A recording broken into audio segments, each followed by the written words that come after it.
Thank you. Let's hear it for Leah and Hannah.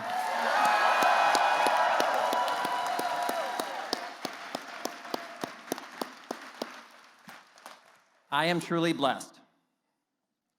And I want to thank you, delegates, all of you, and tell you it is my great honor to accept your endorsement for Minnesota Secretary of State. Thank you. Thank you. You've probably heard me say many, many times that I am in the democracy business. That means I literally make it my business to protect the freedom to vote and to defend democracy and to always try to lead with the truth. For me, that mission is deeply personal. Many decades ago, my great-grandfather was a 19-year-old living in Lithuania, then part of the Russian Empire. He didn't just emigrate to America, he fled. He fled discrimination and persecution. He was what we would today call a refugee. The year before he left for America, Jews in the Russian Empire lost the right to vote. And then things got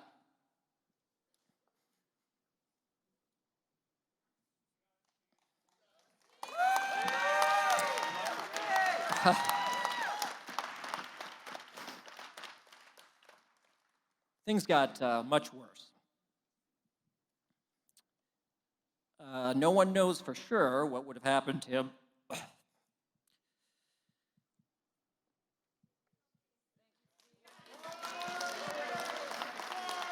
No one knows for sure what would have happened to him had he stayed in Lithuania. But over 90% of the Jews there were eventually murdered in the Holocaust.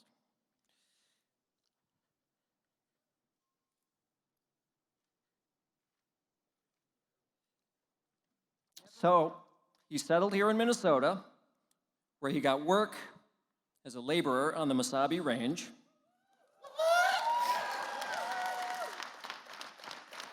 He started a family in Evlith. He opened a store that supplied dry goods to the iron ore miners and their families. In America, he found freedom. He found a place where he could have a say, a voice in his own future. That freedom is just as important today as it was back then.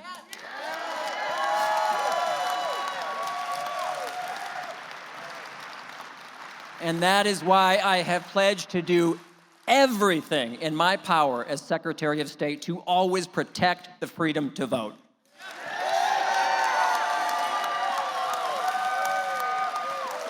So,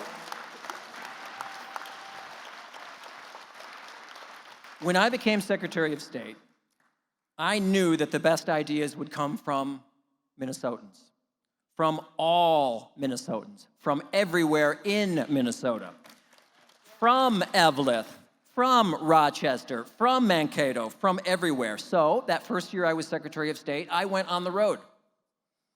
I met with local officials and college students and labor unions and chambers of commerce and tribal leaders and high school teachers and you name it. I visited every single Minnesota county, all 87, in my first year in office.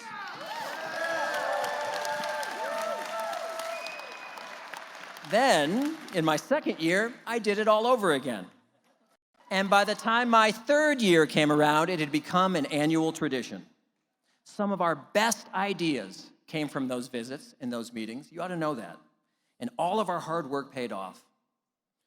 When the returns came back for the election of 2016, my first as Secretary of State, I was proud to report that Minnesota had returned to its rightful place as #1 in America for voter turnout.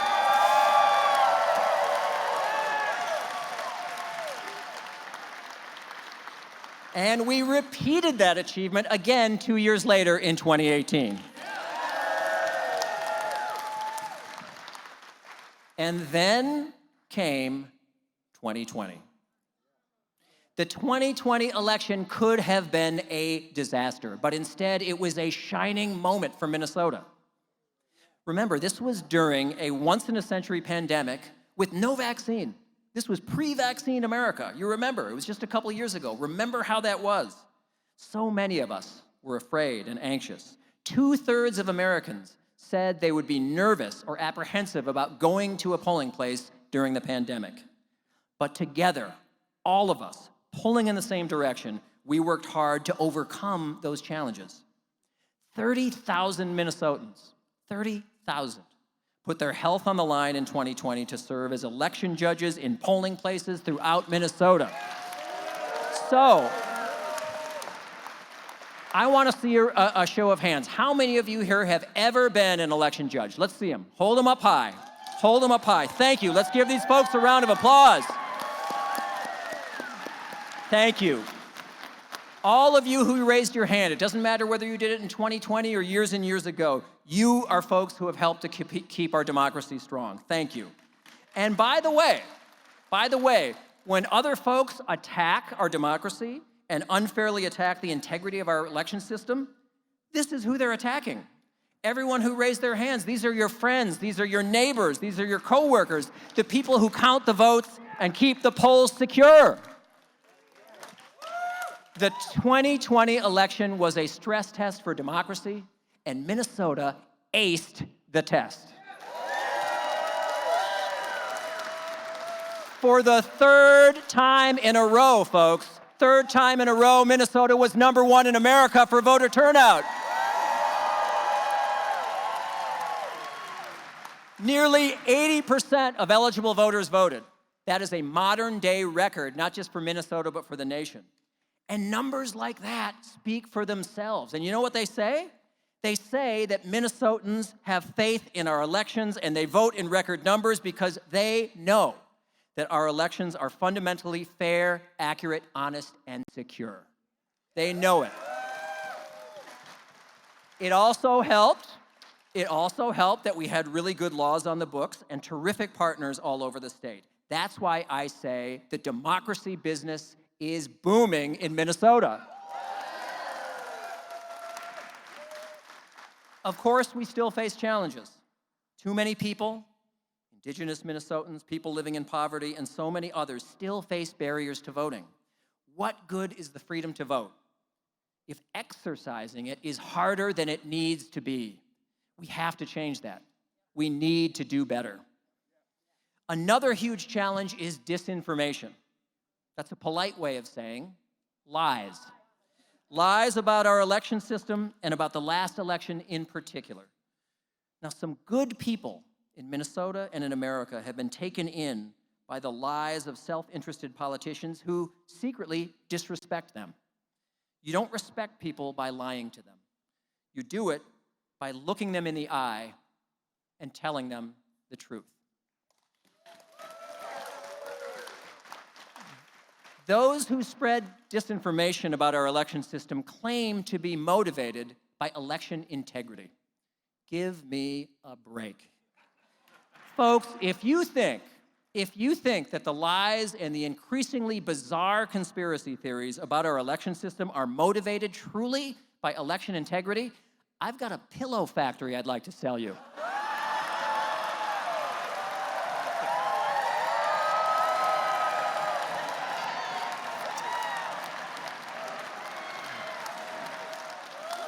Folks, it is not election integrity. In fact, it's not any kind of integrity to traffic in disinformation. The lies about our election system are designed to incite, and they have. We know this. On January 6, 2021, we saw lies lead to a violent assault on the United States Capitol. Rioters killed people. But we've also seen an assault in state capitals on the freedom to vote. Not just in Georgia, not just in Florida, not just in Texas, not just in those other places, but here, right here in Minnesota, where legislation would take us backwards by making it harder for eligible people to vote. The best way to stand up and push back is to tell the truth, to not let the lies and the sore loser laws cancel the votes of millions of Americans, to say out loud and often what we know to be true. Our election system is fundamentally fair, accurate, honest, and secure. But, as good as it is, there are more things we can do to make it even better. We can and we should. We should upgrade to automatic voter registration. We should give 16 and 17-year-olds the option of pre-registering to vote. We should adopt true early voting by streamlining our system. And we should restore voting rights to those who have left prison behind.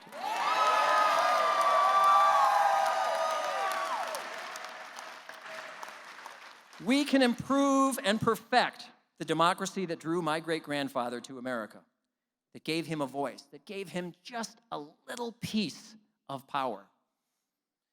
But when I think about freedom and democracy, I think not just of him, but of my own father. My dad died just a few days after the 2018 election, so he got to vote for me one last time for Secretary of State.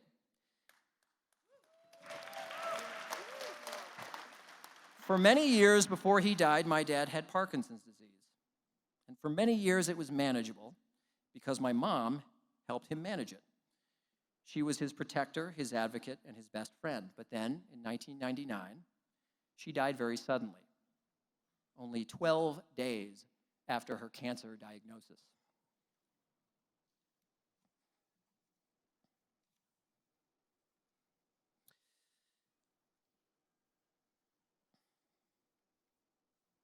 We were all obviously shocked at the loss of the light of our family, and suddenly my dad was plunged into darkness. He got a lot worse.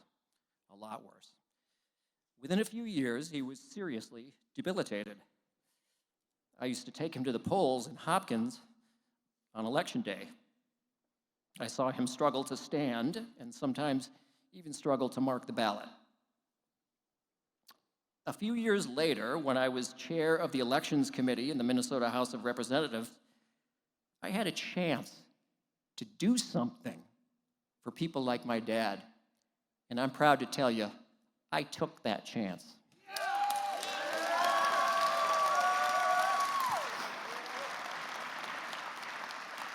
I wrote and passed the law that allows any eligible voter to vote from home.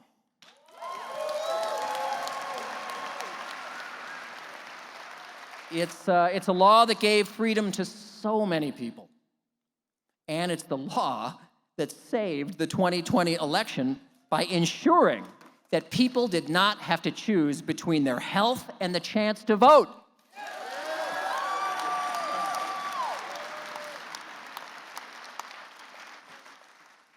Behind every ballot, there's a person, a life story. Every ballot is physical evidence of a person's voice, and that is such a powerful thing. My great-grandfather fled Eastern Europe as a terrorized Jewish teenager, left the only home he had ever known because he wanted freedom. Many years later, my father struggled late in his life to exercise his own freedom. Every generation has a responsibility to sustain and strengthen the freedom that millions of people have sought and found here. That's what this election is all about. Protecting the freedom to vote, defending democracy, and pushing back against disinformation, extremism, and hyper-partisan schemes that would take us backwards and weaken our best-in-the-nation election system.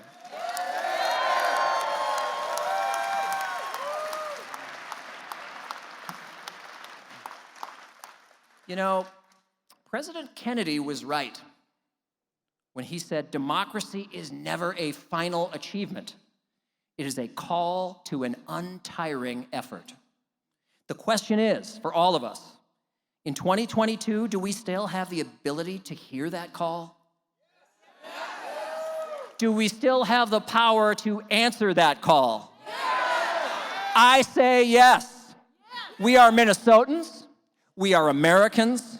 Together we can, together we must, and I know together we will. Thank you very much. Let's do it. Let's win. Thank you.